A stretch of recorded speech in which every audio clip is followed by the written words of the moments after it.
Assalamualaikum warahmatullahi wabarakatuh. Selamat datang di channel Slamet Untung. Di sini tempatnya cerita-cerita horor dari kejadian nyata kisah mistis, sampai bikin kita merinding sendiri pas malam hari. Jangan lupa klik subscribe dan nyalakan lonceng notifikasinya, agar tidak ketinggalan cerita terbaru dari kami. Kalau sudah siap, yuk langsung kita mulai ke ceritanya. Dulu ia hanya ingin jualan nasi liwet agar tak kelaparan. Tapi ketika perut kenyang, jiwanya justru diseret ke dalam perjanjian kotor dengan raja kera dari neraka. Sudah hampir 1 jam Mbak Ijah duduk mematung di ujung gang, tepat di bawah baliho bekas caleg yang kini tinggal rangka besi berkarat. Gerobak nasi liwetnya sepi pembeli seperti biasa. Aroma santan dan ayam suwir tak lagi memikat siapapun sejak harga minyak goreng naik dan dompet orang-orang makin kempes. Tapi hari itu, bukan soal nasi yang tak laku yang membuatnya malas melangkah. Matanya terpaku pada rumah megah di seberang jalan. Dindingnya tinggi menjulang, berlapis marmer, dengan gerbang besi tempa berukir singa bersayap. Rumah itu berdiri, seperti raja di antara perkampungan rakyat. Iau bumi Bauratna pasti miliaran. Gumamnya lirih, setengah iri, setengah menyesal atas hidupnya yang tak kemana-mana, sejak ditinggal mati suami 2 tahun lalu. Setiap sore, selesai berkeliling, Mbak Ijah memang selalu berhenti di tempat itu, duduk diam, membayangkan dirinya berdiri di balkon rumah besar itu dengan daster sutra, menyiram bunga anggrek, tertawa pelan, ditemani pria berkemeja rapih yang mengelus pinggangnya dari belakang. Imajinasi itu menjadi candu, kadang membuatnya malu sendiri, tapi lebih sering menyakitkan. Hingga sore itu, angin membawa bau kemenyan. Di antara bayang rumah mewah itu, muncul sesosok kakek berjubah hitam dengan kain penutup kepala yang membuat wajahnya tampak samar. Ia berdiri tak jauh dari gerobak Ijah, mengamati tanpa suara. "Kau ingin punya rumah seperti itu, Neng?" tanyanya dengan suara serak tapi tenang. Ijah tersentak. Ia langsung berdiri bersikap waspada. "Maaf, Bapak siapa ya? Aku cuma orang tua yang melihat seseorang terlalu lama menatap apa yang bukan miliknya. Tapi bisa jadi rumah itu memang jatahnya kamu." Ijah tertawa kecut. "Saya cuma jualan nasi keliling, Pak. Boro-boro punya rumah kayak gitu. Buat beli galon aja kadang harus nunggu sisa jualan." Kakek itu mengangguk pelan, lalu duduk sendiri di atas bangku gerobak. "Kadang, kekayaan datang bukan dari apa yang bisa kamu kerjakan, tapi dari siapa yang kamu temui, dan seberapa berani kamu menerima tawaran." Ijah diam. Ada sesuatu dalam nada bicara lelaki tua itu yang membuat bulu kuduknya berdiri. Suasana sekitar mendadak senyap, seperti kota kecil ini berhenti bergerak. Kakek itu kemudian mengeluarkan sobekan kertas dari balik kainnya, lusuh dan berbau dupa. "Datanglah ke tempat ini, ke Bukit Cibodas. Di sana, kamu akan bertemu sesuatu yang bisa membawamu keluar dari hidupmu yang ini." Sebelum Ijah sempat bertanya lebih jauh, kakek itu sudah berjalan menjauh. Langkahnya lambat, tapi bayangannya lekas menghilang di tikungan. Ijah menatap kertas lusuh itu. Tulisan tangannya, miring dan bergelombang, seperti ditulis saat gempa. Namun anehnya, ia bisa membaca jelas. "Bukit Cibodas, tengah malam Jumat Wage. Bawa tubuhmu, tinggalkan keraguanmu." Malam itu, Ijah tak bisa tidur. Kertas itu seperti berbisik di telinganya, mengusik pikirannya, menusuk lubuk hatinya yang paling rapuh. Ia teringat saat suaminya dulu meninggal karena kecelakaan ojek saat hujan deras, meninggalkan 2 anak perempuan yang kini ikut nenek mereka di Garut. Sejak itu, hidup Ijah seperti nasi yang lupa dikasih garam, tawar dan hambar. Esoknya, Ijah tak berjualan. Ia berkemas diam-diam, membawa selembar mukena, kain mori peninggalan ibunya, dan segenggam uang hasil jualan nasi liwet seminggu terakhir. Ia menyewa ojek ke Cibodas, lalu menumpang truk pasir hingga ke ujung jalan setapak menuju bukit yang dimaksud. Sisa perjalanannya ditempuh dengan berjalan kaki. Langkahnya pelan, tapi tekadnya menguat. Baginya hidup tidak akan berubah jika terus berjualan nasi di gang sempit. Sampai di puncak bukit, waktu menunjukkan hampir tengah malam. Udara di sana dingin menusuk, tapi peluh tetap mengalir di punggung Ijah. Ia tiba di sebuah dataran rata, di mana berdiri pohon beringin besar yang akarnya menjuntai seperti rambut basah. Di bawahnya ada batu datar yang seperti dipahat secara alami. Ijah mendekat, menaruh kain mori yang dibawanya, dan duduk bersila. Sejak kecil ia tahu pohon beringin bukan tempat main. Tapi malam itu, ia tak takut. Ia ingin percaya bahwa hidupnya bisa berubah. Dalam hening dan gelap itu, ia mulai merapal doa yang diajarkan neneknya dulu. Doa yang katanya bisa membuka pintu antara dunia dan yang tak kasat mata. Lalu tiba-tiba, kabut turun, tebal dan hangat. Dari sela-sela kabut itu, suara kecapi terdengar, samar. Udara beraroma melati dan dupa. Dan muncullah sosok lelaki bertubuh tinggi besar, separuh telanjang dengan kulit berbulu putih, mengilat seperti kera, matanya merah menyala. "Aku Gandang. Kau sudah duduk di altar kerajaanku," ujarnya dengan suara yang bergetar seperti petir ditahan. Ijah membeku, ingin berlari, tapi tubuhnya terkunci di atas batu. "Jika kau rela, hidupmu akan berubah. Tapi tubuhmu, jiwamu, kelak akan menjadi milik kami saat umurmu 70. Tak kurang, tak lebih," Ijah menggigit bibir. Suara itu membakar kulit dan pikirannya, tapi ia juga merasakan sesuatu yang tak bisa dijelaskan. Kelegaan, gairah, dan kekosongan yang ingin diisi. "Aku rela," bisiknya pelan. Gandang tersenyum. "Maka bersiaplah. Mulai esok, warungmu takkan sepi lagi. Tapi ingat, kau tak boleh menyentuh makananmu sendiri, dan tubuhmu tak boleh disentuh lelaki manapun." Seketika itu juga, kabut kembali menebal. Ijah terjatuh ke tanah, lemas dan basah oleh peluh. Tapi dalam hatinya, ia merasa baru saja memulai perjalanan menuju sesuatu yang lebih dari sekadar nasi liwet. Tapi dalam hatinya, ia merasa baru saja memulai perjalanan menuju sesuatu yang lebih dari sekadar nasi liwet. Esok pagi, Ijah terbangun di pembaringannya, tak jauh dari batu altar di bawah pohon beringin besar. Wajahnya basah oleh embun pagi, tapi tubuhnya terasa ringan, seperti tak membawa beban hidup yang selama ini menggelayut. Ia menoleh ke sekeliling. Kabut semalam telah lenyap, tapi aroma melati dan kemenyan masih terasa samar, seakan-akan dunia gaib semalam belum sepenuhnya menutup pintunya. Dalam keranjang rotan miliknya, entah sejak kapan, sudah tergeletak sebutir batu hitam kecil sebesar telur puyuh, berkilau aneh seperti bara yang tak padam. Di sampingnya ada selembar kain mori baru, terlipat rapi dengan motif tak biasa, seperti aksara kuno yang hidup dan bergerak sendiri. Ijah paham, itu bukan sembarang benda. Itu adalah titipan, atau lebih tepatnya, ikatan. Ia turun dari bukit dengan langkah pelan, seperti orang baru selesai menukar jiwanya di ujung dunia. Langit mendung mengiringinya, dan sepanjang jalan pulang, tak satu pun orang menyapanya. Bahkan tukang tambal ban di perempatan yang biasanya cerewet, kali ini hanya menunduk saat Ijah lewat. Seolah-olah ada bayangan lain yang mengikuti langkahnya, yang tak bisa dilihat selain oleh mereka yang peka. Sampai di rumah kontrakannya yang sempit dan lembab, ia langsung membersihkan gerobaknya. Aroma wangi dari daun pisang dan suwiran ayam hari itu entah kenapa lebih harum dari biasanya. Kuah santan yang ia rebus terasa lebih gurih. Nasi liwet buatannya hari itu tidak seperti biasanya. Warnanya lebih mengilap, dan ayamnya seperti memanggil. Ijah tak makan sedikit pun. Ia ingat jelas larangan Gandang semalam. "Kau tak boleh menyentuh makananmu sendiri." Siangnya ia mulai berjualan lagi.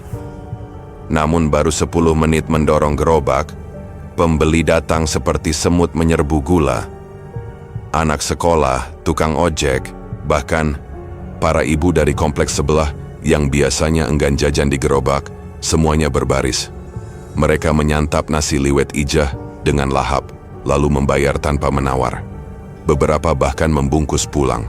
Dalam 2 jam, dagangannya ludes. Tak pernah dalam sejarah hidupnya berjualan secepat itu. Dan itu terus berulang, hari demi hari, seminggu berlalu. Mbak Ijah tak lagi berteriak-teriak menawarkan dagangannya. Orang-orang justru datang sendiri, seperti ditarik sesuatu dari dalam perut mereka. Namun di balik itu malam-malam Mbak Ijah makin sunyi, tak ada teman bicara.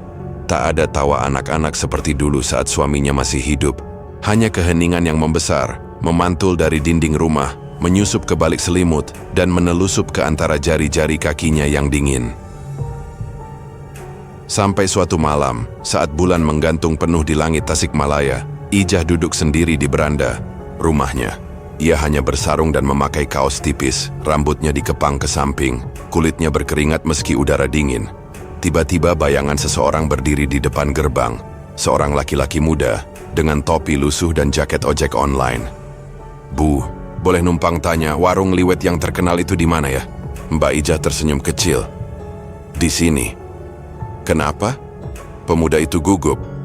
"Saya diantar teman ke sini. Katanya nasi liwet ibu bisa bikin orang lupa mantan."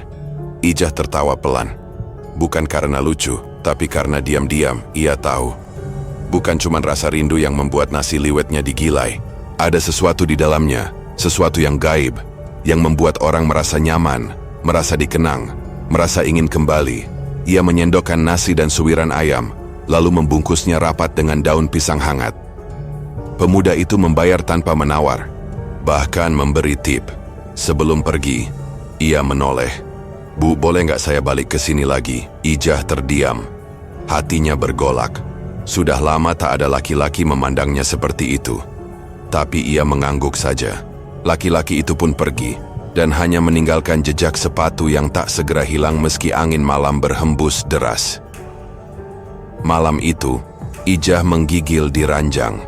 Bukan karena dingin, tapi karena tubuhnya haus akan kehangatan yang manusiawi. Tapi ia tahu, tubuhnya bukan miliknya lagi. Ia telah menyerahkannya tanpa sadar pada Gandang. Di sudut dapurnya, batu kecil itu bergetar sendiri di dalam mangkuk. Cahaya merah samar muncul darinya. Ijah hanya memandangi, tak berkata-kata. Tapi dari matanya, ada sebutir air yang mengalir. Pelan ia kaya. Ia dipuja. Tapi ia kini bukan lagi sepenuhnya manusia biasa. Ia kaya. Ia dipuja. Tapi ia kini bukan lagi sepenuhnya manusia biasa. Malam Jumat itu, langit menggantung tanpa bintang. Suara jangkrik mendadak senyap, seperti alam enggan bicara. Mbak Ijah duduk di beranda dengan segelas air putih yang tak disentuh. Tubuhnya panas dingin, perutnya mual dan dada sesak. Tanda-tanda yang dulu sering dirasakan ibunya ketika yang tak kasat mata hendak datang berkunjung. Dan benar saja, saat jam menunjuk pukul 2 dini hari, bayangan putih menjulur dari dinding dapur. Ia merambat seperti kabut tebal, lalu perlahan-lahan membentuk sosok besar. Kepalanya seperti kera, namun tubuhnya tegap seperti manusia. Rambutnya putih panjang menjuntai hingga ke perut. Matanya merah menyala seperti bara yang menyimpan ribuan musim neraka. "Ijah." Suara itu menggetarkan ubin rumah. "Kau sudah menyentuh dunia yang bukan milikmu, dan malam ini kau resmi menjadi bagian dari kerajaanku." Ijah berdiri terpaku. Ia tak bisa lari, tak bisa bicara, hanya tubuhnya yang bergetar hebat. Tapi anehnya, tanpa rasa takut, yang muncul justru rasa familiar, seperti bertemu kekasih yang sudah lama memanggil dari balik doa-doa gelap. "Aku Gandang, raja dari tanah, hening dan pemilik ribuan jiwa yang terikat dalam perjanjian darah," lanjut sosok kera putih itu. "Kenapa aku?" Lirih Ijah akhirnya terdengar. "Karena kau memanggilku. Dengan air mata. Dengan keluhan. Dengan amarah yang ditelan selama bertahun-tahun." Sosok Gandang mengangkat tangannya. Di telapak tangannya ada batu kecil berwarna merah tua, seperti tetesan darah yang mengeras. Di atas batu itu menyala tulisan yang seolah hidup, bergerak perlahan mengikuti detak jantung Ijah. "Terima batu ini. Simpan di tempat paling dekat dengan daganganmu. Ia akan memanggil rasa lapar dari siapapun yang mencium uap masakanmu. Tapi ingat," suara Gandang berubah dingin. "Ada 2 pantangan yang tidak boleh kau langgar, meski dunia runtuh sekalipun. Pertama, jangan pernah menyentuh atau memakan makananmu sendiri. Sekalipun lapar, sekalipun tak ada yang memberimu sesuap nasi.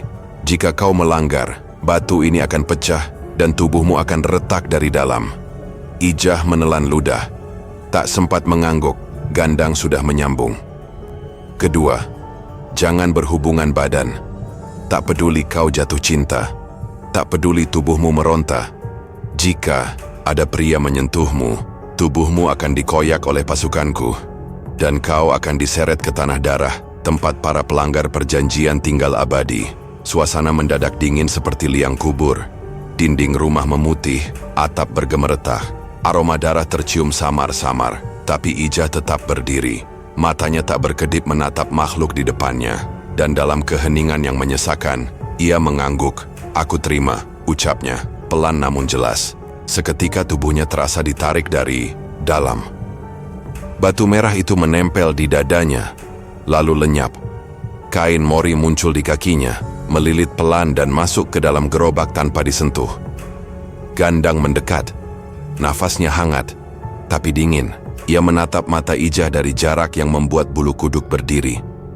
"Mulai malam ini, hidupmu bukan hanya milikmu, tapi milikku juga."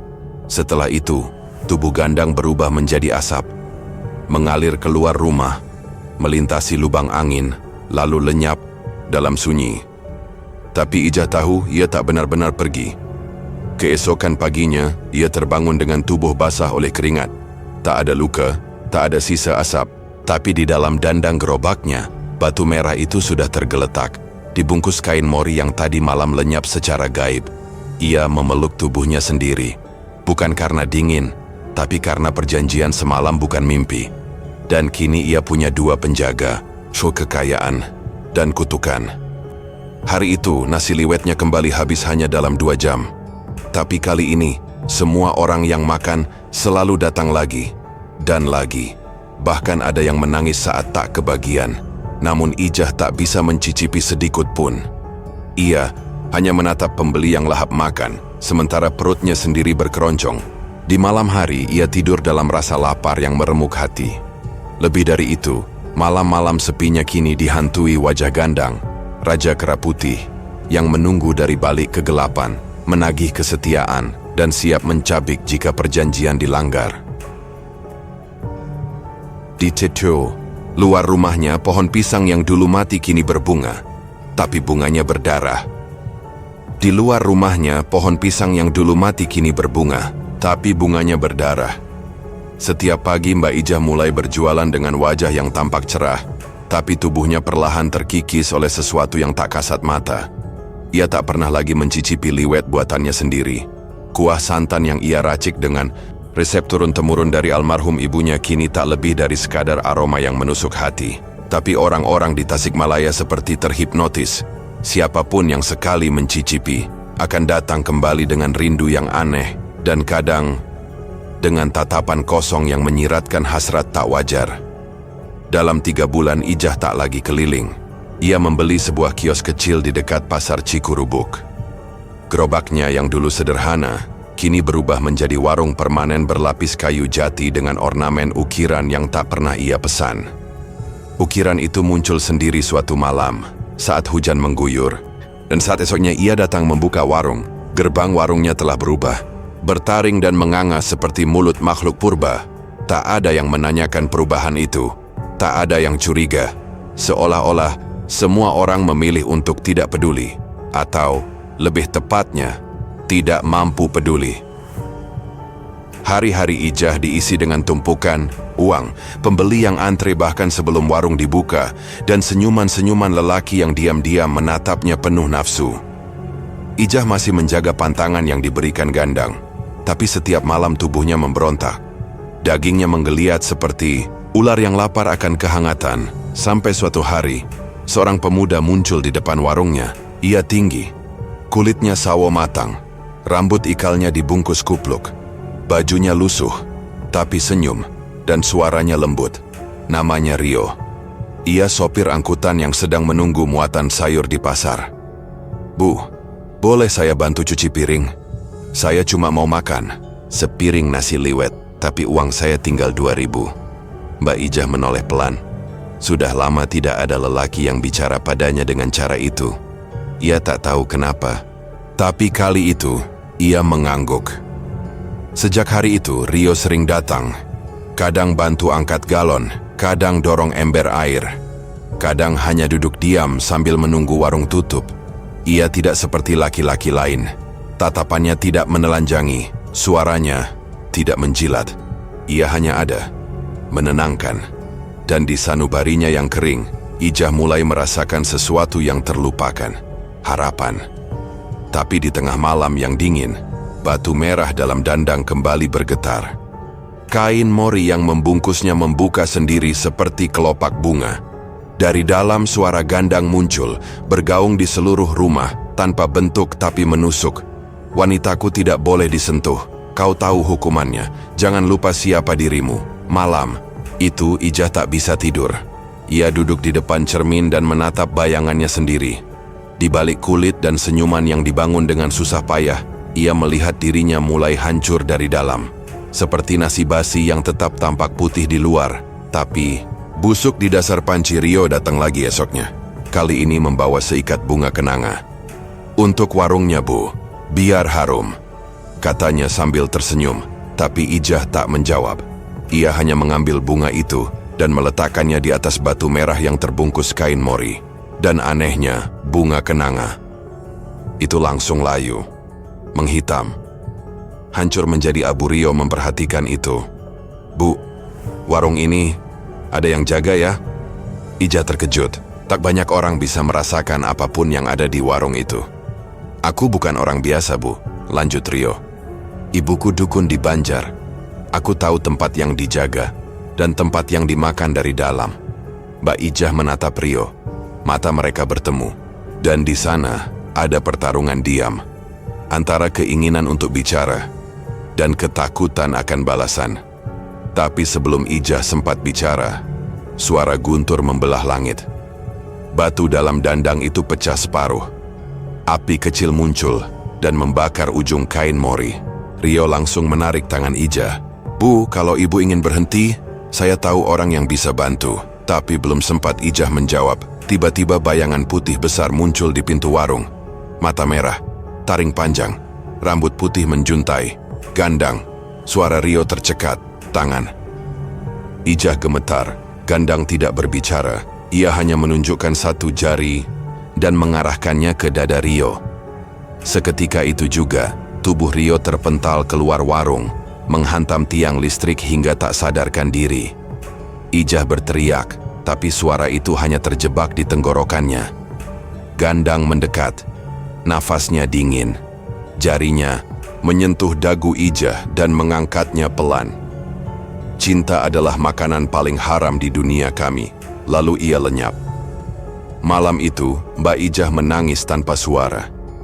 Tapi air matanya tak keluar dari mata, melainkan dari kulit punggungnya, yang perlahan-lahan mulai membusuk dari dalam. Malam itu Mbak Ijah menangis tanpa suara. Tapi air matanya tak keluar dari mata, melainkan dari kulit punggungnya, yang perlahan-lahan mulai membusuk dari dalam. Ia tahu itu bukan luka biasa. Bukan pula karena kelelahan atau usia. Luka itu adalah cambuk dari dunia tempat ia menggadaikan jiwanya. Dunia yang tak mengenal maaf bagi yang melanggar pantangan. Esok harinya warung nasi liwet Ijah tetap buka seperti biasa. Orang-orang masih datang. Mereka masih tergila-gila pada aromanya, pada rasa gurih kuah santan yang tak bisa dijelaskan. Tapi Ijah tak lagi tersenyum. Bahkan ia tak menatap mata siapapun. Di balik kebaya coklat tua dan kain batik yang ia kenakan, luka di punggungnya terus menganga, membentuk simbol aneh seperti cakar, membakar pelan seperti bara yang menyala dalam daging. Rio tak datang hari itu. Setelah tubuhnya dibanting oleh kekuatan tak terlihat semalam, Ijah tak tahu kemana ia pergi. Tapi sejak malam itu, tak ada satupun suara motor tua yang biasa berhenti di depan kiosnya. Justru yang datang adalah dua perempuan asing. Yang satu mengenakan kerudung krem, wajahnya lembut tapi matanya menyimpan tajam. Yang satu lagi lebih muda, rambutnya digelung rapi, mengenakan jaket lusuh. Namun langkahnya tegas seperti orang yang paham medan tempur. Permisi, kami boleh pesan 2 porsi nasi liwet? Tanya perempuan berjilbab dengan suara tenang. Ijah mengangguk tanpa bicara. Tapi sebelum tangan kanannya sempat meraih centong, Perempuan muda itu menahan gerakannya. "Bu, kami tidak datang untuk makan," katanya tajam. "Kami datang untuk melihat benda yang ibu sembunyikan di dandang itu." Ijah membeku.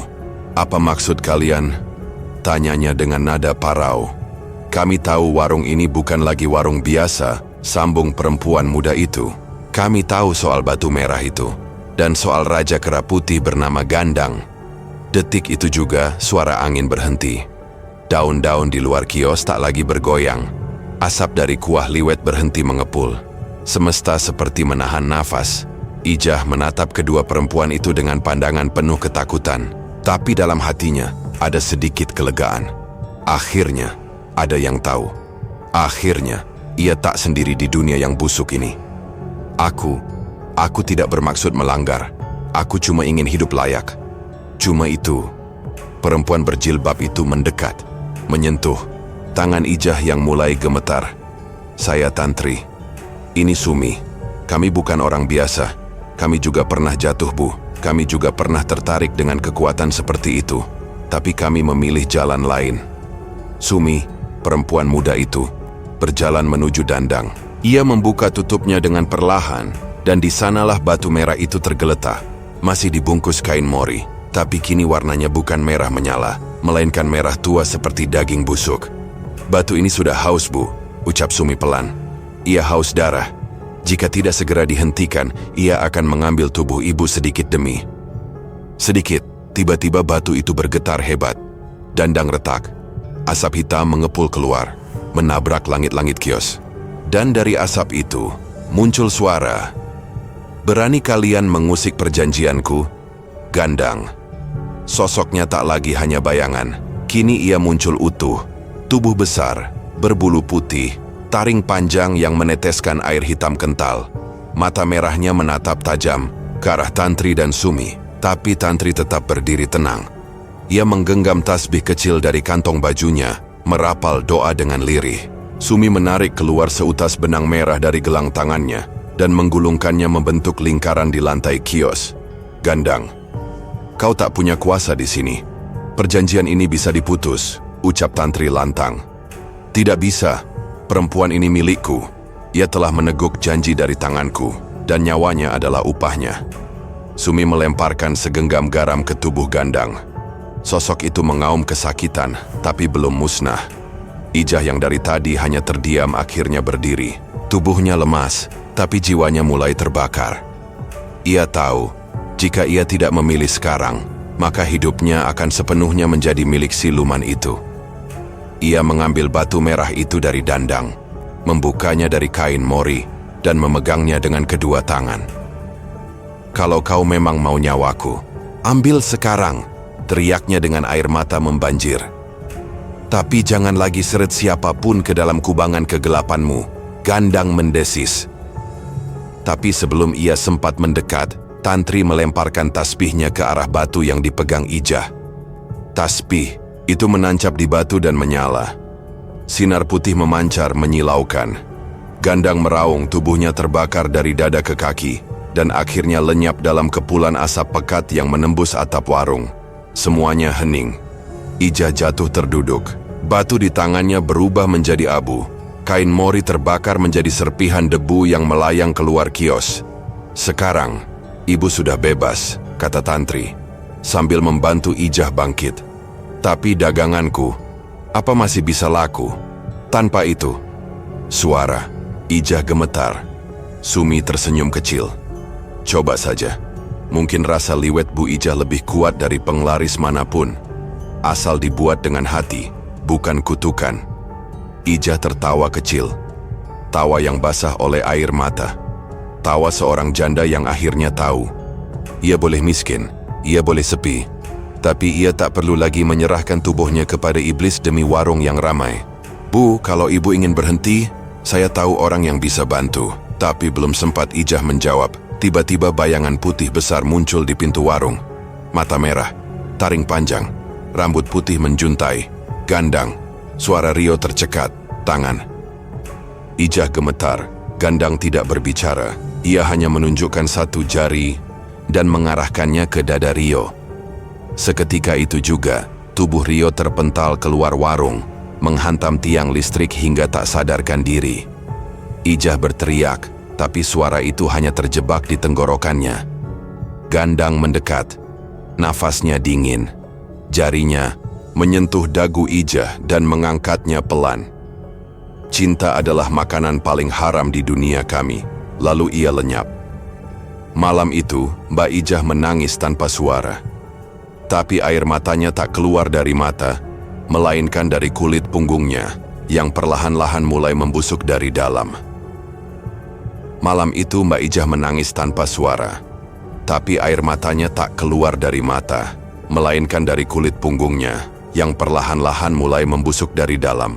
Ia tahu itu bukan luka biasa. Bukan pula karena kelelahan atau usia. Luka itu adalah cambuk dari dunia tempat ia menggadaikan jiwanya. Dunia yang tak mengenal maaf bagi yang melanggar pantangan.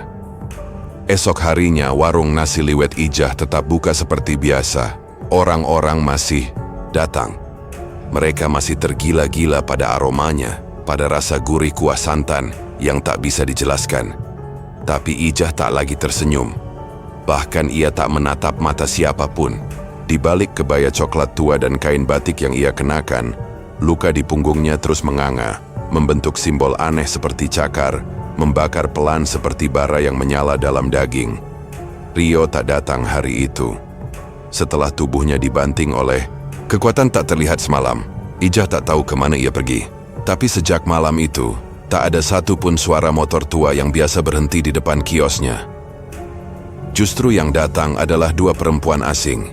Yang satu mengenakan kerudung krem, wajahnya lembut tapi matanya menyimpan tajam. Yang satu lagi lebih muda, rambutnya digelung rapi, mengenakan jaket lusuh. Namun langkahnya tegas seperti orang yang paham medan tempur. "Permisi, kami boleh pesan 2 porsi nasi liwet?" Tanya perempuan berjilbab dengan suara tenang. Ijah mengangguk tanpa bicara. Tapi sebelum tangan kanannya sempat meraih centong, perempuan muda itu menahan gerakannya.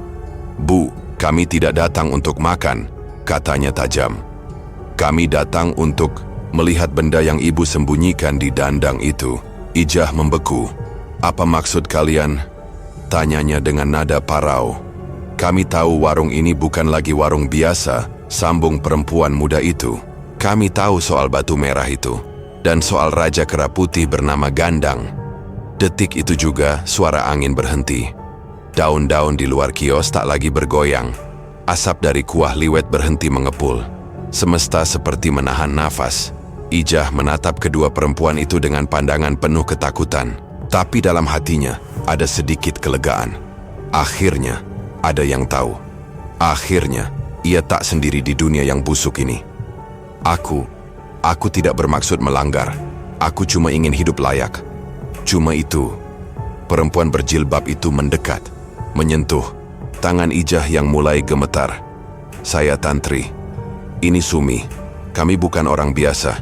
Kami juga pernah jatuh, Bu. Kami juga pernah tertarik dengan kekuatan seperti itu. Tapi kami memilih jalan lain." Sumi, perempuan muda itu, berjalan menuju dandang. Ia membuka tutupnya dengan perlahan, dan di sanalah batu merah itu tergeletak. Masih dibungkus kain mori, tapi kini warnanya bukan merah menyala, melainkan merah tua seperti daging busuk. "Batu ini sudah haus, Bu," ucap Sumi pelan. "Ia haus darah. Jika tidak segera dihentikan, ia akan mengambil tubuh ibu sedikit demi sedikit." Tiba-tiba batu itu bergetar hebat. Dandang retak. Asap hitam mengepul keluar, menabrak langit-langit kios. Dan dari asap itu, muncul suara. "Berani kalian mengusik perjanjianku, Gandang?" Sosoknya tak lagi hanya bayangan. Kini ia muncul utuh. Tubuh besar, berbulu putih, taring panjang yang meneteskan air hitam kental. Mata merahnya menatap tajam ke arah Tantri dan Sumi. Tapi Tantri tetap berdiri tenang. Ia menggenggam tasbih kecil dari kantong bajunya, merapal doa dengan lirih. Sumi menarik keluar seutas benang merah dari gelang tangannya dan menggulungkannya membentuk lingkaran di lantai kios. "Gandang, kau tak punya kuasa di sini. Perjanjian ini bisa diputus," ucap Tantri lantang. "Tidak bisa. Perempuan ini milikku. Ia telah meneguk janji dari tanganku, dan nyawanya adalah upahnya." Sumi melemparkan segenggam garam ke tubuh Gandang. Sosok itu mengaum kesakitan, tapi belum musnah. Ijah yang dari tadi hanya terdiam akhirnya berdiri. Tubuhnya lemas, tapi jiwanya mulai terbakar. Ia tahu, jika ia tidak memilih sekarang, maka hidupnya akan sepenuhnya menjadi milik siluman itu. Ia mengambil batu merah itu dari Dandang, membukanya dari kain mori, dan memegangnya dengan kedua tangan. "Kalau kau memang mau nyawaku, ambil sekarang," teriaknya dengan air mata membanjir. "Tapi jangan lagi seret siapapun ke dalam kubangan kegelapanmu," Gandang mendesis. Tapi sebelum ia sempat mendekat, Tantri melemparkan tasbihnya ke arah batu yang dipegang Ijah. Tasbih itu menancap di batu dan menyala. Sinar putih memancar menyilaukan. Gandang meraung, tubuhnya terbakar dari dada ke kaki, dan akhirnya lenyap dalam kepulan asap pekat yang menembus atap warung. Semuanya hening. Ijah jatuh terduduk. Batu di tangannya berubah menjadi abu. Kain mori terbakar menjadi serpihan debu yang melayang keluar kios. "Sekarang, ibu sudah bebas," kata Tantri, sambil membantu Ijah bangkit. "Tapi daganganku, apa masih bisa laku tanpa itu?" Suara Ijah gemetar. Sumi tersenyum kecil. "Coba saja. Mungkin rasa liwet Bu Ijah lebih kuat dari penglaris manapun. Asal dibuat dengan hati, bukan kutukan." Ijah tertawa kecil. Tawa yang basah oleh air mata. Tawa seorang janda yang akhirnya tahu. Ia boleh miskin, ia boleh sepi, tapi ia tak perlu lagi menyerahkan tubuhnya kepada iblis demi warung yang ramai. Tepat saat azan maghrib berkumandang dari musala kecil di pojok gang, seekor burung hitam besar menabrak lampu jalan. Bola matanya pecah, dan darahnya menyebar ke aspal seperti tinta dari kitab kutukan. Langit mendadak gelap, bukan karena awan, tapi karena kabut hitam yang turun dari atap ke atap, menelusup ke jendela rumah-rumah warga. Di tengah warung Ijah yang masih menyisakan 2 pembeli terakhir, api dari tungku tiba-tiba padam sendiri, padahal kayu masih menyala. Lalu, dari pojok ruangan yang remang, muncul sosok putih besar. Rambutnya menyentuh langit-langit, kukunya menggores dinding, dan sorot matanya merah seperti bara neraka. "Ijah, kau langgar sumpahmu. Aku datang menjemput yang telah dijanjikan." Suara Gandang menggema, membuat kaca-kaca warung bergetar. Ijah jatuh terduduk, tubuhnya menggigil. Tapi sebelum siluman itu sempat melangkah, sosok Sumi muncul dari balik dapur. Di tangannya ada kendi kecil berisi air. Garam dari Laut Selatan. Ia berdiri dengan kaki terbuka, tangan kanan siap melempar, dan mata tajam seperti mata ular betina. "Jangan kau sentuh satu helai pun dari janda ini, Gandang," desis Sumi.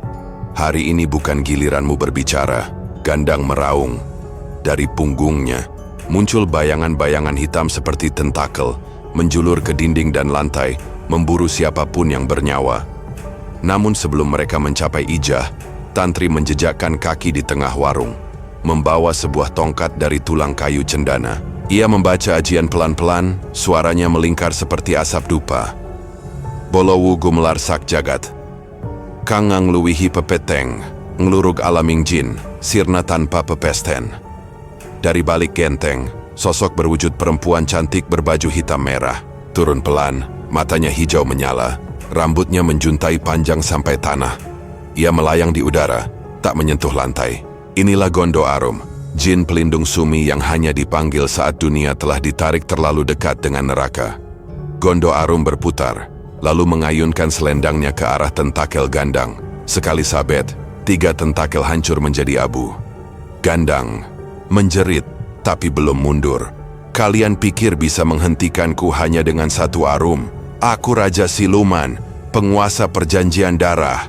Ia memanggil pasukannya. Dari balik ganggang sempit, muncul bayangan hitam berwujud kera-kera gaib bertaring, berlari di dinding seperti cicak, melolong seperti anjing.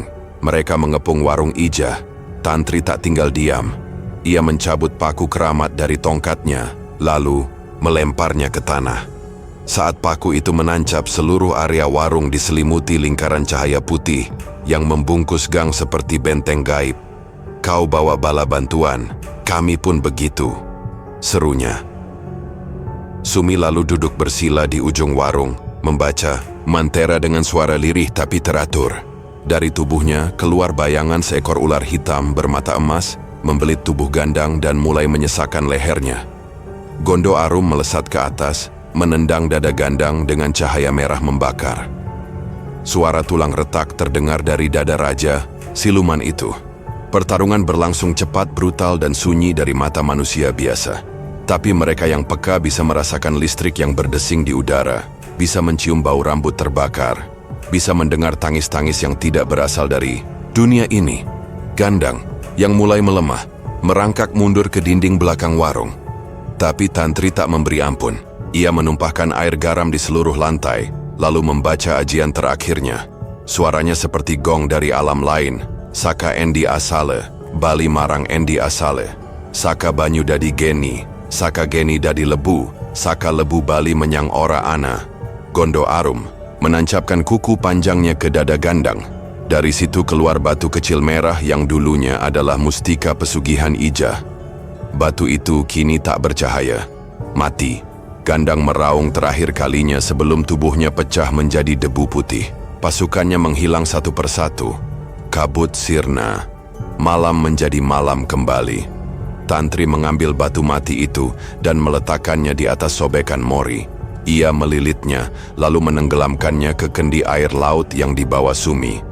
Kendi itu ditutup rapat dan dikubur di bawah tungku warung. Selamanya Ijah hanya bisa terdiam. Matanya sembab, tubuhnya menggigil. Tapi di lubuk hatinya ada rasa yang selama ini terkubur. Damai. Sudah selesai, Bu, ucap Tantri pelan. Tapi harga dari semua ini bukan cuma luka. Sumi menimpali. Setelah ini, warung ibu harus benar-benar dibangun dengan tangan sendiri. Bukan dengan janji siluman, bukan dengan batu. Tapi dengan resep dan niat baik. Ijah mengangguk. Dan dari dapur yang sebelumnya jadi tempat bertelur mimpi-mimpi kotor, kini terdengar suara mendidih. Bukan dari santan, tapi dari air biasa yang siap menyambut nasi yang dimasak dengan kejujuran. Bukan dengan janji siluman, bukan dengan batu, tapi dengan resep dan niat baik. Namun niat baik tidak serta-merta membalikkan nasib. Setelah pertarungan itu, Mbak Ijah jatuh, sakit. Badannya panas seperti disulut dari dalam. Punggungnya kembali bernanah, luka lama membuka lagi, seolah menuntut harga dari perjanjian yang telah dipatahkan secara paksa. Setiap malam tubuhnya gemetar, bibirnya kering, dan suaranya hilang. Seperti disedot mimpi buruk, Tantri dan Sumi menjaga bergiliran. Di ruang kontrakan yang sempit itu, mereka membuat ramuan dari daun sambiloto, air rendaman bidara, dan minyak zaitun yang dicampur madu. Tapi bukan obat yang menyembuhkan Mbak Ijah, melainkan ketulusan mereka. Hari keempat, Ijah terbangun. Matanya merah, bukan karena siluman, tapi karena tangis yang ditahan terlalu lama. "Saya masih hidup?" bisiknya dengan suara serak. "Masih, Bu," jawab Sumi. Tapi warung ibu tidak. Kios itu hangus setelah pertarungan. Orang-orang bilang ada korsleting. Tapi kita tahu, itu bukan listrik. Itu perhitungan terakhir dari dunia yang sudah ibu tinggal. Tantri duduk di sisi ranjang, menggenggam tangan Ijah. "Kalau ibu mau, kita bisa bantu bangun lagi dari awal. Tapi bukan di tempat itu. Kita buka halaman baru, tanpa batu, tanpa asap, tanpa cakar." Ijah hanya mengangguk, tapi dalam hati, ia belum benar-benar yakin. Tanpa penglaris, tanpa siluman, siapa yang mau makan nasi liwet buatan janda renta seperti dirinya?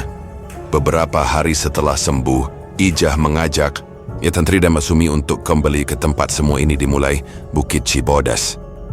Perjalanan mereka sunyi. Angin sepanjang jalan terasa seperti hembusan napas dari masa lalu. Jalan setapak yang dulu penuh aura mencekam kini ditumbuhi semak liar. Kabut tipis masih menggantung di pucuk pohon, tapi tidak ada lagi wangi dupa, tidak ada bisikan, tidak ada bayangan. Saat tiba di atas bukit, tempat ritual pertama Ijah berlangsung, mereka menemukan sebuah kehampaan yang ganjil. Rumah tua Mbah Kodir sudah lenyap. Bahkan jejaknya pun seperti tidak pernah ada. Yang tersisa hanya bekas lingkaran tanah hangus dan sebongkah batu pipih yang sudah retak. Dia sudah hilang, gumam Tantri sambil melangkah ke tengah lingkaran. Atau sudah dikubur bersama kutukannya. Sumi berdiri dengan tangan menyilang di dada. Bisa jadi sosok Mbah Qadir itu bukan satu makhluk, tapi manifestasi dari keinginan manusia. Kalau tidak ada yang datang ke sini lagi untuk menukar tubuh dan jiwa dengan kemewahan, tempat ini akan mati dengan sendirinya. Ijah menatap tanah itu lama. Ia berjalan pelan ke tengah lingkaran, lalu duduk bersila di sana. Ia membuka bungkusan kecil dari kain batik.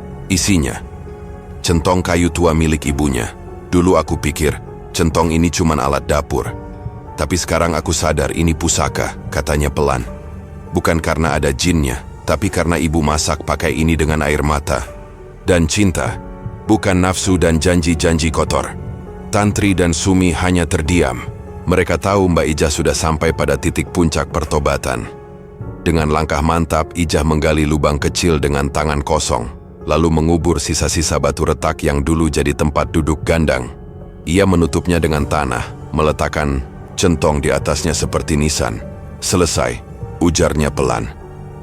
3 minggu kemudian, Ijah membuka warung baru. Bukan kios di pinggir jalan raya.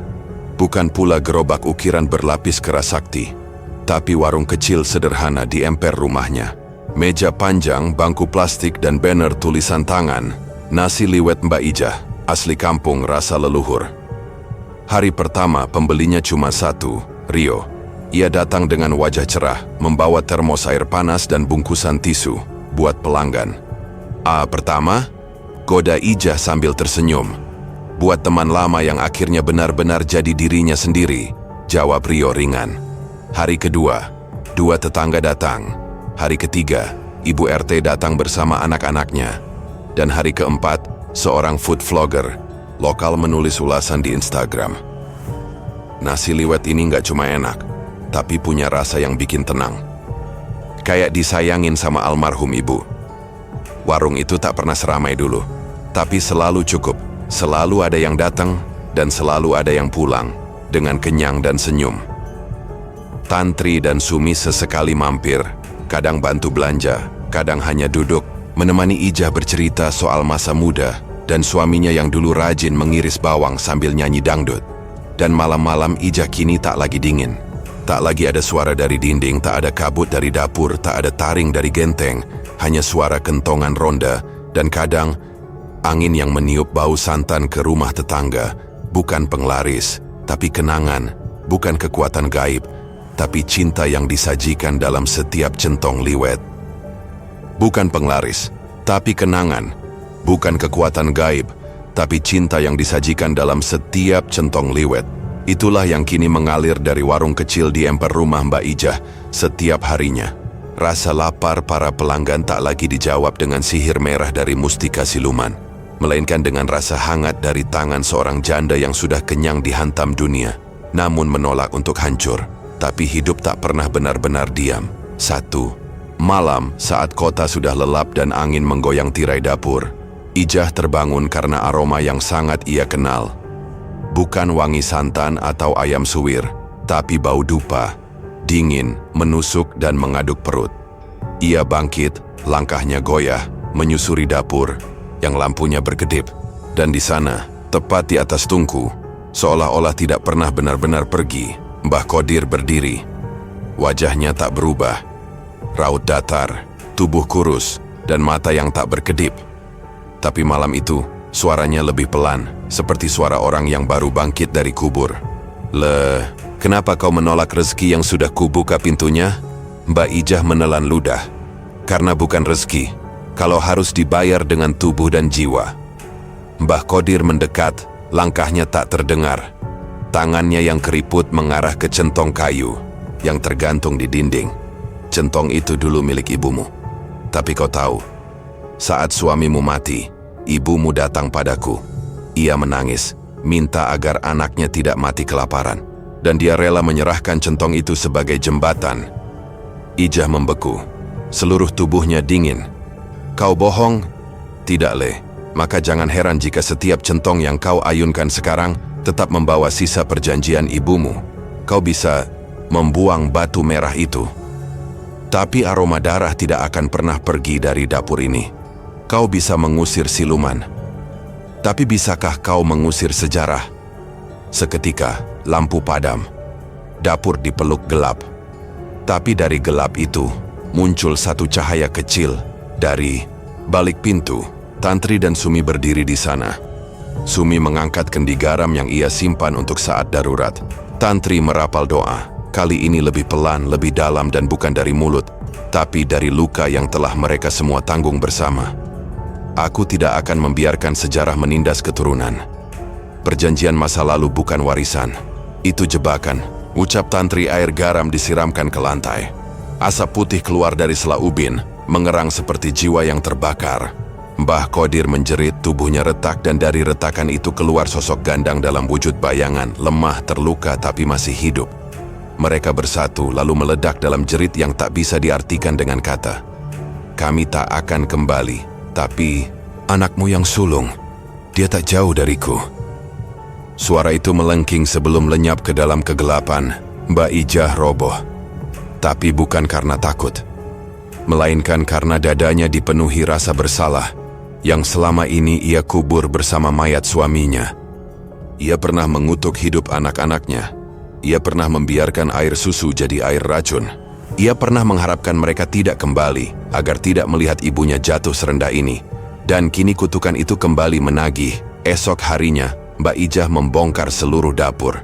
Ia membakar centong tua itu sendiri, lalu menanam abunya di bawah pohon pisang yang dulu berdarah. Ia menulis surat panjang untuk anaknya yang sulung, lalu mengirimkannya lewat pos desa, dengan harapan, jika dunia ini adil, mungkin anaknya akan datang. Tidak membawa dendam, hanya sekadar lapar dan rindu. Hari itu juga, ia menutup warung. Bukan karena takut, bukan karena menyerah, tapi karena tahu. Ada masakan yang tidak boleh terus dimasak jika airnya berasal dari luka yang belum disembuhkan. 2 minggu kemudian, warung itu dibuka lagi, tapi bukan oleh Ijah. Rio, laki-laki yang dulu hanya datang minta sepiring nasi liwet, kini berdiri di balik meja kayu, menyajikan masakan dari resep yang ditulis tangan oleh Ijah sendiri. Di depannya, 2 perempuan duduk, Tantri dan Sumi, memesan seperti biasa. Sementara itu, di dalam rumah kecil di belakang warung, seorang perempuan tua duduk bersila di depan kompor. Bukan untuk memasak, tapi untuk mengajar seorang gadis kecil cara mengiris bawang sambil tersenyum. Tanpa takut, tanpa jampi, tanpa setetes pun keringat dari dunia gaib. Karena untuk pertama kalinya dalam hidupnya, Mbak Ijah benar-benar hidup, dan hidup yang paling mahal, bukan yang dibayar dengan mustika, tapi dengan keberanian untuk memulai ulang, meski dari nol, meski sendirian, meski harus kehilangan segalanya dulu.